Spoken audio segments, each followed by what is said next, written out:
On voit bien ici tous les endroits qui sont vraiment fatigués et abîmés, hein. Tous les petits jours dans la toiture qui correspondent à autant de tuiles qui sont abîmées. On les voit bien, hein, juste au-dessus de nous.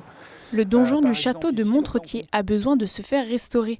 Le monument date du XVe siècle et a subi les aléas de la vie.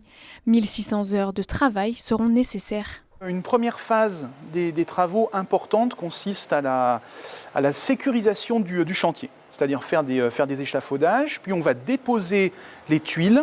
Ensuite, la charpente va être auscultée pour voir les bois qui peuvent éventuellement être réutilisés. Nous allons ensuite refaire une partie de la charpente et reposer des tuiles. On estime à plus de 15 000 le nombre de tuiles nécessaires à la restauration du donjon de Montretier. Le chantier sera périlleux car perché à 36 mètres de hauteur. L'année dernière, c'est la tour des religieuses qui s'est faite restaurer. Chaque tuile sera réalisée dans des moules propres au château et confectionnée dans une des dernières tuileries de France avant d'être posée.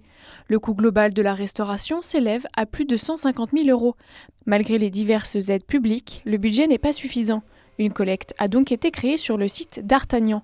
Débutée il y a une semaine, la cagnotte s'élève déjà à 5 000 €. L'idée, c'est vraiment de rassembler et de fédérer une communauté pour pouvoir à terme participer à d'autres projets de restauration à l'intérieur du château, que ce soit des bâtiments mais également des collections qui sont à l'intérieur. Si par exemple la cagnotte est dépassée pour d'Artagnan, il est envisagé de restaurer les tapisseries et les tableaux qui sont présents dans le salon bleu.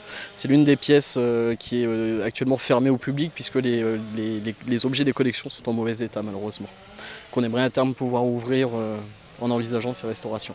Le chantier devrait débuter au printemps 2020 pour une durée de quelques mois et empiéter sur l'ouverture des visites du château pour permettre aux visiteurs de voir l'avancée de la restauration.